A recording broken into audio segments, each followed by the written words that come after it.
성탄절을 맞이해서 누가복음 2장 8절에서 14절 말씀을 통해서 하늘에는 영광, 땅에는 평안하는 제목으로 함께 은혜를 나누고자 합니다. 14절에 보면 하나님께 영광이라고 이야기합니다. 왜 영광일까라는 생각을 해야 합니다. 바로 하나님의 사랑이 어떻게 표현되는지, 그리고 죄의 문제를 어떻게 해결하고 그 방법을 제시하시는지에 대한 구체적인 내용이 있기 때문에 그렇습니다. 그리고 평화, 땅에 있는 사람에게 평화인데 조건이 붙었습니다. 뭐가 붙었습니까? 하나님이 기뻐하는 사람들. 하나님이 기뻐해야 평화가 있다는 겁니다. 자기 혼자 들떠서 움직여봐야 설쳐봐야 아무런 평화가 없습니다. 자, 왜 하나님께 영광일까요, 그러면? 아기 예수가 온 것이 왜 하나님께 영광이 될까요? 그것은 바로 하나님의 뜻을 이루려고 순종하셨기 때문입니다. 성육신 하신 것이 하나님의 뜻에, 그의 말씀에 순종하셨기 때문이고, 또 십자가에서 죽으시기까지 순종하셨기 때문에 하나님께 영광이 되며, 그것은 하나님의 이름이 거룩하게 여겨지는 것이고, 하나님의 나라가 오게 되는 것이고, 하나님의 뜻이 이루어지는 일이기 때문입니다. 그러면 저와 여러분들도 순종으로 자기 십자가를 지는 것으로 우리 삶을 살아가야만 하나님께 영광이 된다는 것 놓치지 마시기 바랍니다. 오늘 본문 12절 보십시오. 강보에 쌓여 구유에 누워있는 아기를 보라. 단순히 귀엽다, 예쁘다 이런 차원이 아닙니다. 연약하다, 나약하다. 누구든지 그를 해칠 수 있고 누구든지 그를 해코지할 수 있는 그런 연약한 모습으로 왔다는 것입니다. 천한 자리에, 그것도 하늘의 영광을 버리고 오셨다는 것입니다. 그래서 이렇게 성육신 사건은 역사적, 실체적으로 우리를 구원하시기 위해서 하나님이 자기 아들을, 아니 당신이 직접 이렇게 오신 것은 바로 구약에서 보내시기로 약속하신 그 약속이, 하나님의 말씀이 이루어진 현장이라는 것입니다. 이사야 9장 6절 주보를 통해서, 순서지 밑에 주보를 통해서 읽어보겠습니다. 이는 한 아기가 우리에게 낳고 한 아들을 우리에게 주신 바 되었는데 그의 어깨에는 정사를 메었고 그의 이름은 기묘자라, 모사라, 전능하신 하나님이라, 영전하신 아버지라, 평강의 왕이라 할 것입니다. 여기 보십시오. 우리에게 뭐가 된다고요? 주신 바 되었다. 여기에 포인트가 있는 겁니다. 하나님이 주셨다는 것입니다. 그죠? 여기에 그 주심으로 말미암아 그것이 믿어지고 믿는 사람에게 하나님의 통치가 이루어지고 하나님의 나라가 이루어진다는 겁니다. 하나님의 통치와 나라는 무엇이라고 그랬습니까? 하나님의 말씀을 알아듣는 것입니다. 알아들으니 어떻게 됩니까? 순종하겠지요. 못 알아들으면 어떻게 됩니까? 순종하지 않기 때문에 하나님께 영광이 될 수 없다는 겁니다. 바로 그 하나님의 말씀이 이 땅에 실현되는 그 역사적 현장 속에 우리가 와 있는 것이고, 또 우리의 삶의 자리에서 그 역사가 이루어져야 하는 당위성을 우리가 가지고 있어야 한다는 것입니다. 요한복음 1장 14절 읽어보겠습니다. 말씀이 육신이 되어 우리 가운데 거하셨으며 우리가 그의 영광을 보니 아버지 독생자의 영광이요 은혜와 진리가 충만하더라. 예, 보십시오. 말씀이, 생명이 육신이 되었다는 겁니다. 이것은 바로 성부 하나님의 말씀에 순종하신 결과요, 성자 하나님의 비움과 낮아짐의 결과입니다. 이것이 어떻게 가능했겠습니까? 우리는 너무 이것을 자연스럽게 생각하고 당연시 하면 안 됩니다. 본인을 한번 생각해 보십시오. 지금 자기가 가지고 있는 거 다 내려놓고 비천한 자리에 내려갈 수 있습니까? 여러분의 삶 속에서 가장 비참한 자리가 있죠. 그 자리로 지금 내 모든 건 내려놓고 내려갈 수 있는 사람 누구 있습니까? 저는 못합니다. 그 수치와 조롱과 고난과 저주와 심지어 심판의 자리까지 자기를 내어놓았는데 그 깊이를 누가 헤아릴 수 있겠습니까? 그 깊이를 헤아리는 만큼 여러분은 은혜가 충만한 사람이요, 말씀이 충만한 사람이요, 겸손한 사람이요, 온유한 사람이 되는 것입니다.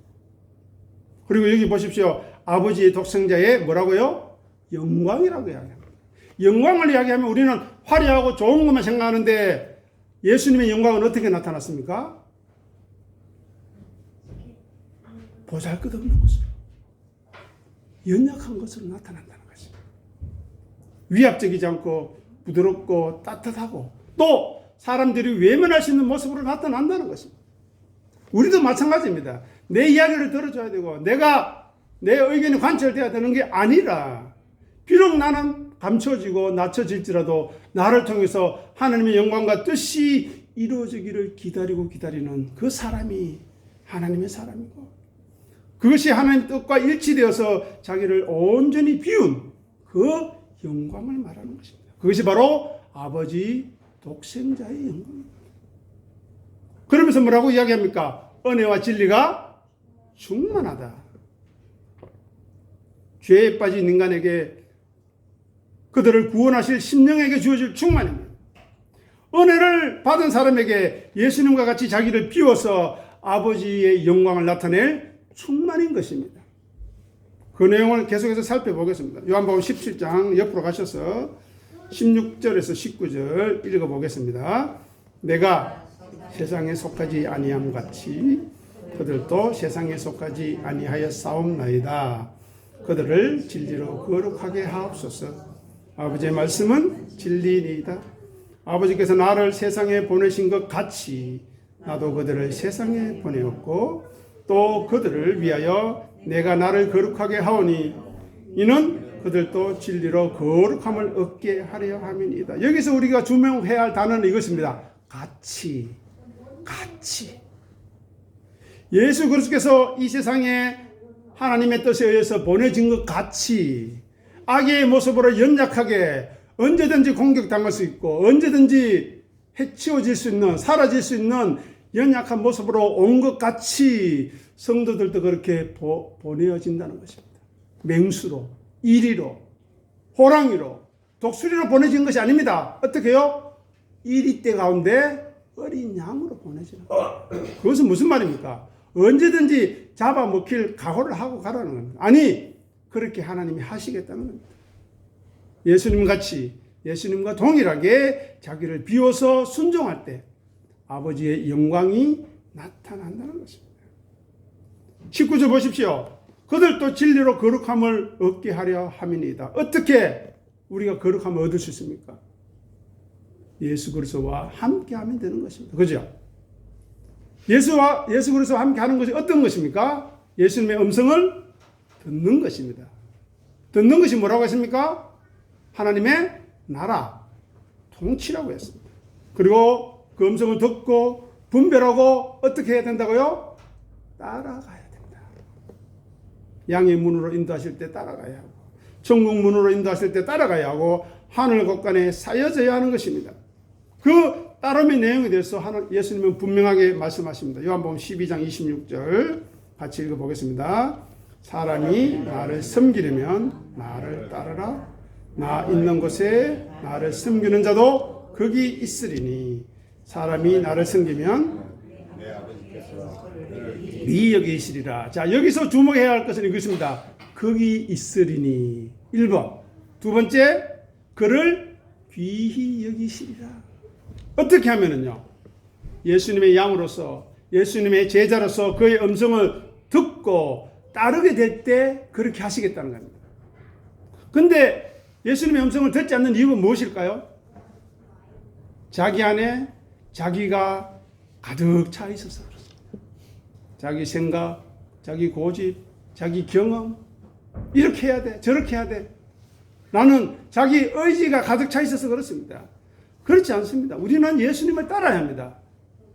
그것이 섬기는 것이고, 예수님을 따르려면 어떻게 하라고 그랬습니까? 누구든지 나를 따르려면 자기를 부인하고 자기 십자가를 지고 나를 따를 것이니라. 분명합니다. 이유와 목적과 내용이 분명하게 이야기했습니다. 그러면 어떻게 된다고요? 결과적으로 예수님과 함께 하십니다. 언제요? 지금 여기에서 가능합니다. 죽어서 천국 가서 함께 한다? 함께 할 것입니다. 하지만 그 함께함을 지금 여기 와서 또 여기서도 할 수 있다는 것입니다. 그리고 아버지 하나님께서 귀하게 여기는 존재가 되는 그 은혜, 그 진리가 충만한 삶이 지금 여기에 준비되어 있다는 것입니다. 얼마나 감사합니까? 이 모든 것이 예수 그리스도를 믿고 섬기고 따름으로 가능하다는 것입니다. 그러면 아버지께서 귀하게 여겨주시겠다는 것입니다. 그 의미를 알게 하시고 그 뜻을 깨닫게 해 주시겠다는 것입니다. 그리고 우리를 때마다 인도해 주시고 위험할 때 보호해 주시고 도와주시고 지켜주셔서 믿음에서 떨어지지 않도록 해 주시겠다. 왜요? 우리를 귀히 여기시기 때문에. 우리와 함께 하고 싶기 때문에 그렇습니다. 여러분 누구와 함께 하고 싶습니까? 마음에 안 드는 사람하고 함께 하고 싶습니까? 절대 그럴 수 없습니다. 자, 그러면 그 하나님이 누구인가 우리가 생각해야 되지 않겠습니까?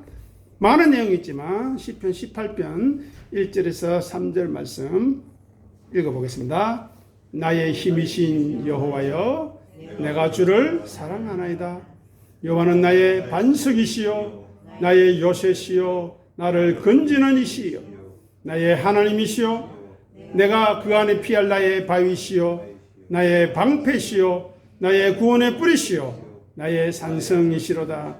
내가 찬송받으실 여호와께 아뢰리니 내 원수들에게서 구원을 얻으리로다. 아멘. 내 원수들에게서 구원을 얻을 수 있는 근거가 무엇입니까? 여호와 하나님 때문입니다. 그분이 누구라고요? 내 힘. 그런데 우리는 무엇으로 힘을 삼고 있습니까? 돈이지요. 능력이지요. 자기 경험이지요. 나의 반석, 요새, 나를 건지는 이시요, 나의 하나님이시요, 나의 바위시요, 나의 방패시요, 나의 구원의 뿌리시요, 나의 산성이신 하나님이 나를 귀하게 여겨주시겠답니다. 여러분, 이거만큼 감사하고 이거만큼 은혜가 충만한 것이 어디 있습니까? 그러면 하나님이 어떻게 찬송을 받을 수 있습니까? 예수님의 삶을 보면 알 수 있지요. 예수님께서 순종하심으로 성탄절 이 계절에 이 때에 아기의 모습으로 오셨는 순종으로 그 성육신으로 말미암아 그리고 마침내 십자가의 죽으심으로 말미암아 하나님께 영광이 되고 하늘의 영광이 되는 것입니다. 순종하지 않는 아들 보냈는데 하늘에서 찬송하는 건 이상하지 않습니까? 그죠? 예수님은 섬기기 위해서 오셨습니다. 그 예수님을 따르고 자기 부인하고 자기 십자가를 짐으로 우리도 예수님과 함께 할 수 있다는데 왜 하지 않겠습니까? 왜? 다만 제가 기도하는 것은 그 의미를 진리의 성령님을 통해서 깨닫게 해주시기를 지금 이 순간 또 말씀을 전하면서도 기도하고 있는 것입니다. 반면에 사탄 마귀는 어떻습니까? 세상의 가치로 우리들을 유혹합니다. 세상의 풍조로 우리를 미혹합니다. 즐겨라. 누려라. 내일은 없으니 오늘 즐기고 먹고 마시라. 죽는 거? 왜 걱정하노? 어차피 죽을 건데. 힘들게 믿지 마라. 어렵게 믿지 마라. 왜 골치 아프게 그래 하는 쉽게 살아라. 우리에게 미혹합니다. 한번 생각해 보십시오. 오늘 우리가 성탄절 예배로 여기 모였는데 참된 성탄의 의미가 무엇입니까? 왜 예수님께서 이 땅에 오셨습니까? 무엇을 위해 오셨습니까? 그죠? 그것을 알고 고백하는 자에게 이 성탄은 참된 의미가 있는 것입니다. 아니, 이 시간이 아니라 남은 평생이 성탄이요, 남은 평생이 부활이요, 남은 평생이 영생이요, 위로요, 감사인 것입니다. 그죠? 항상 선을 쫓아라. 항상 기뻐하라. 쉬지 말고 기도하라. 범사에 감사하라가 가능한 것입니다. 아담과 하와의 타락으로 인하여 저주받고 심판받아서 다 죽을 수밖에 없는 죽음의 세력 아래 놓여 있지만, 비록 우리가 연약하고 나약하고 세상 사람들이 우리 교회를 인정하지 않고 우리 개인을 인정하지 않는다 할지라도 저와 여러분들이 예수 그리스도를 섬기려고 따르고 있다면 하나님이 이 교회를 그냥 내버려 두시겠습니다. 우리는 신앙의 본질과 핵심에 주목해야 되지, 사변적인 것, 주변적인 것에 신경 쓰지 마십시오. 그거는 하나님의 음성이 아니라 마귀의 음성임을 생각하시기 바랍니다.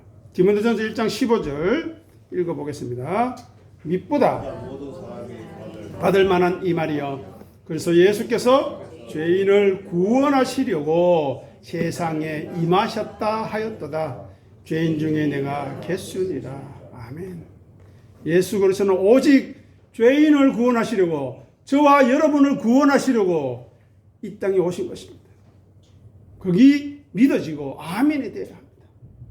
사탄 마귀의 세력을, 어둠의 세력을, 공중근세에 잡은 세력을 멸하시고 하나님의 말씀을 대적하고 하나님을 대적하여 스스로 높아진 모든 것들을 깨어 부수시고 그 중에서도 택하신 자, 부르신 자를 구원하시려고 이 땅에 오신 것이지, 우리가 이 땅에서 잘 먹고 잘 살고 병 안 걸리고 내가 원하는 것 다 들어주는 그런 요술 램프와 같은 그런 이상한 구세주로 이 땅에 오시지 않았다는 것입니다. 제가 자주 말씀드리지만 아기의 모습으로 사람의 모형으로 성육신한 그 자체가 예수님께는 고난입니다, 여러분. 그죠? 하늘 영광 버리시고 하나님과 뗄래야 뗄 수 없는 그 하나된 관계까지 찢어지기까지 그 경험을 해야 하는 그 자리로 내려오신 시작점 자체가 고난인 것입니다. 저주인 것입니다. 심판인 것입니다. 그럼에도 온전히 하나님께 자신을 맡겨서 하나님의 뜻을 이루는 순종의 본을 보여주셨기 때문에 우리는 핑계할 수 없습니다. 어렵다고요? 어렵지 않습니다. 하지 못한다고요? 됩니다. 믿는 자에게 능치 못할 일이 없다 그랬는데 믿지 않기 때문에 그렇습니다. 마땅히 우리는 예수 그리스도처럼 예수와 같이 순종의 자리에 서야 합니다. 그죠? 예수님처럼 낮아진 사람이 있습니까? 예수님처럼 저주받고 조롱받고 비참한 삶 산 사람이 있습니까? 없잖아요. 그런데 왜 핑계를 대십니까? 다음으로 평화에 대해서 살펴보겠습니다.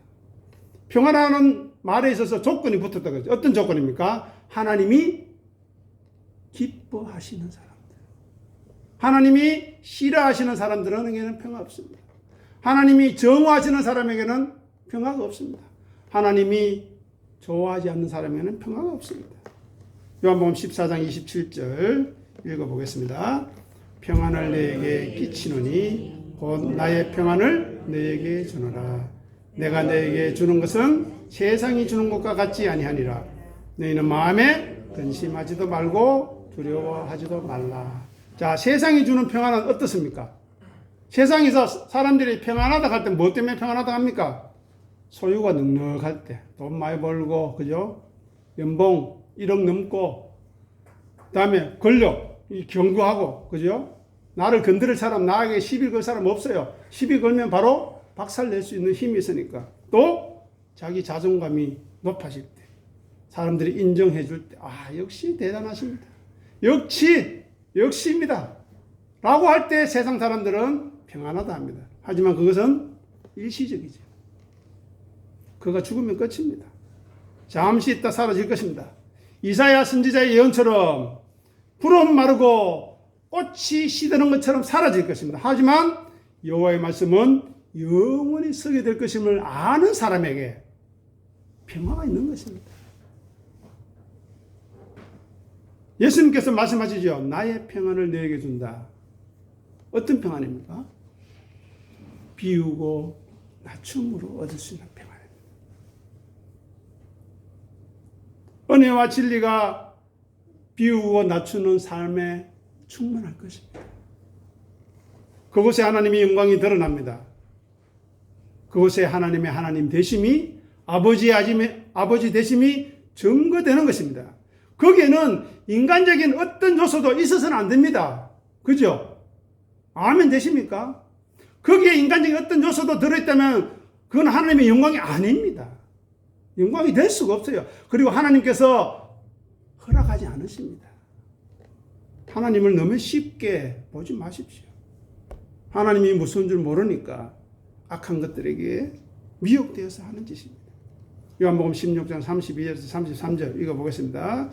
보라, 너희가 다 각각 제 곳으로 흩어지고 나를 혼자 둘 때가 벌써 왔도다. 그러나 내가 혼자 있는 것이 아니라 아버지께서 나와 함께 계시느니라. 이것을 너희에게 이르는 것은 너희로 내 안에서 평안을 누리게 함이라.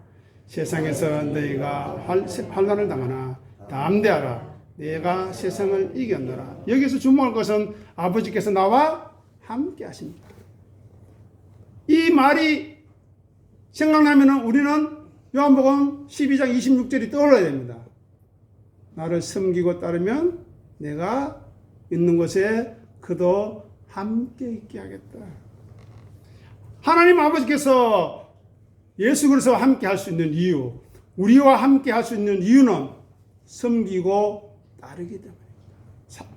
섬기고 따라가지고 나를 멋있게 만들어주세요. 이쁘게 만들어주세요. 권력, 돈 주세요. 떵떵거리게 해주세요. 인간적인 사심 없이 하늘의 영광이 무엇인지 알기에 아버지 하나님의 귀하게 여겨주시는 것이 얼마나 가치 있고 귀한 것인 줄 알기에 그 음성을 듣고 믿음으로 순종하기에 하나님의 영광을 드러내기에 함께 해주시는 것입니다. 그러니 우리 안에서 예수님과 같은 동질성이 있는가 확인해야 합니다. 그렇지 않다면 우리는 하나님의 사람이 아닙니다. 하나님의 사람으로 쳐주고 싶어도 쳐줄 수가 없어요. 제가 여러분의 정이 있고 그동안 봐온 거 있어서 그렇게 해주고 싶어도 하나님이 할 수가 없어요. 왜요? 하나님은 거룩하신 분이기 때문에 죄가, 거짓이 함께 할 수 없습니다.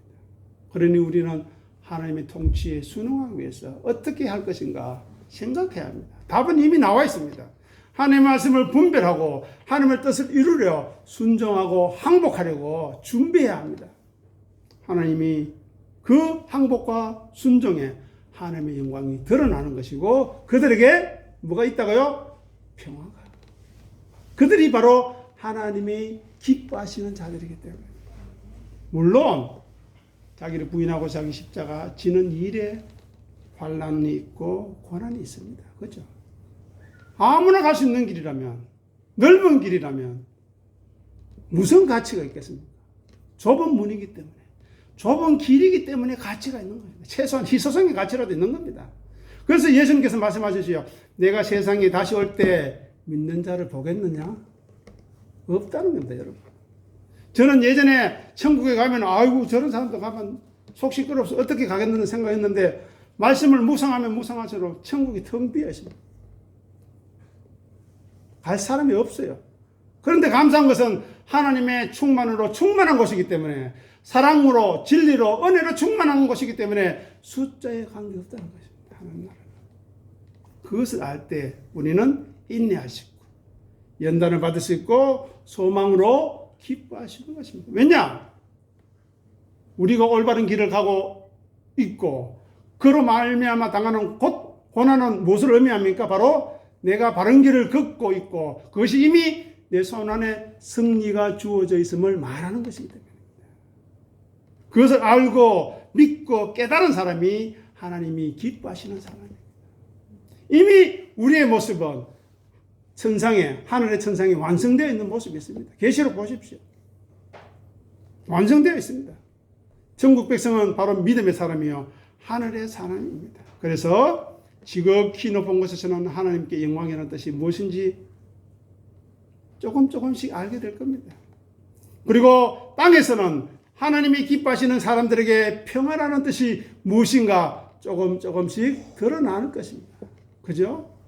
그 사람이 하나님의 사람입니다. 은혜를 덧입은 사람이요 말씀의 가치를 아는 사람이요 순종하는 사람이요 말씀을 가까이 하여 진리를 행하는 사람입니다. 이제 마무리하려고 합니다. 오늘 본문 8절 보시기 바랍니다. 8절이 아주 중요한데요. 많은 사람이 스쳐 지나가는데 그 지역의 목자가 중요하고요. 그 다음에 밤이 중요하고요. 그 다음에 밖이라는 단어가 중요하고요. 그 다음에 자기 양떼가 중요합니다. 자, 한밤에 양떼를 지키는 목자들은 누구일까요? 그냥 시답잖은 돈 없는 가난한 사람일까요? 성경이 그런 거 적어 넣었을까요? 한번 생각해 본 적이 있습니까?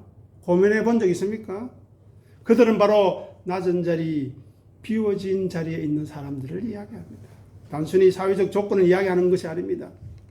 인생의 어두운 밤, 어린 양의 진리를 묵상하고 외로이 그러나 믿음의 사람과 함께 있는 사람, 진리의 사람을 상징합니다.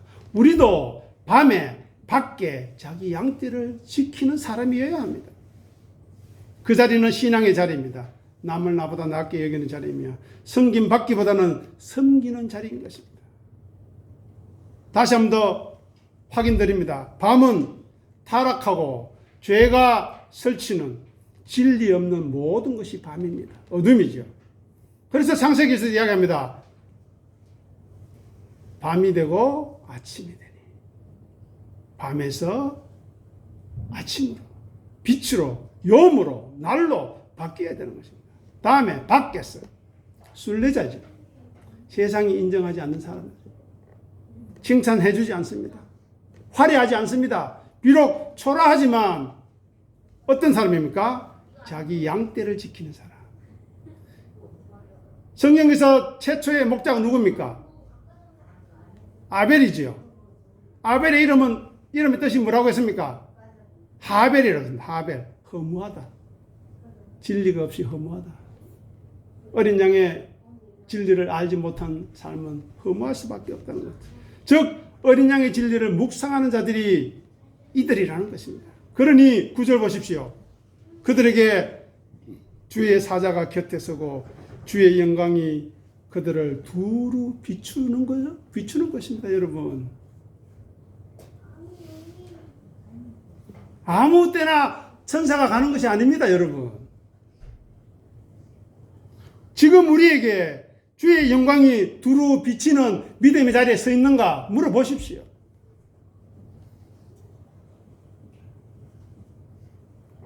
그것이 중요한 것입니다. 마지막으로 로마서 12장 16절 읽어보겠습니다.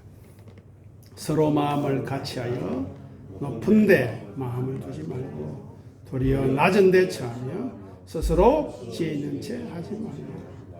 많은 사람이 높은 데 있고 싶어 합니다. 그죠?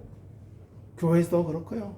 그래서 교회들이 시끄러운 겁니다. 낮은 데 쳐야 되는데 낮은 곳에서는 싸울 일이 없습니다. 못났으니까 싸우는 겁니다.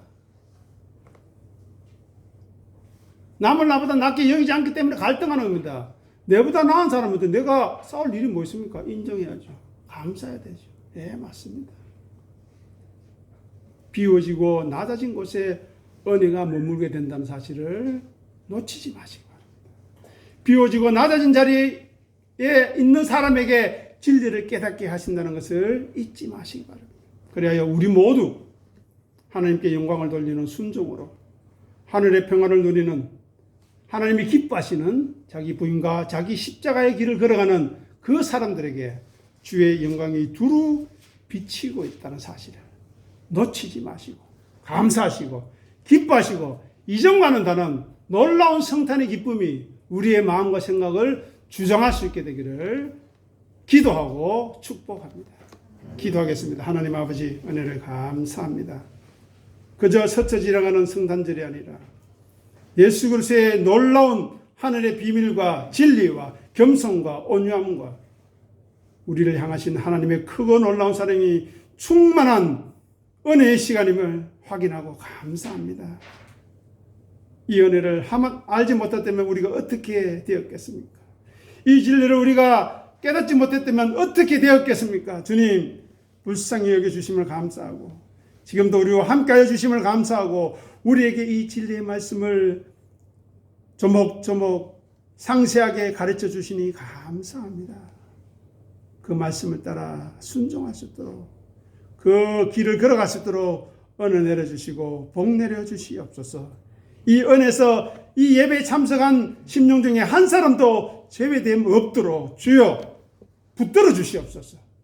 주장하여 주시옵소서. 우리의 생각을 변하여 주님의 말씀에 순종하는 놀라운 믿음의 역사가 있게 도와 주옵소서. 감사하며 예수님 이름으로 기도합니다. 아멘.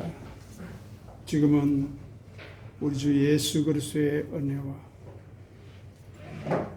하나님 아버지의 사랑하심과 진리의 성령님 우리와 교통하시고 우리와 함께 계시고 우리 속에 계셔서 성경 속에 담겨진 귀한 진리를 우리에게 드러내시고 그 진리의 말씀으로 우리를 위로하시고 인도하시고 도우시고 상담하여 주시는 귀한 역사하심이 하늘은 영광이요 땅에서는 하나님이 기뻐하시는 자들 중에서 평화라는 그 놀라운 은혜가 오늘 이 예배에 참석한 하나님의 사람들에게 예수님을 섬기고 따르려고 하는 그 심령들에게 함께 하심으로 감사와 찬송으로 돌아가며 남은 삶을 성탄의 기쁨으로 부활의 기쁨으로 살아가기를 소원하는 귀한 심령마다 그 가정과 귀한 삶의 터전마다 함께 하옵시기를 간절히 축원하옵나이다.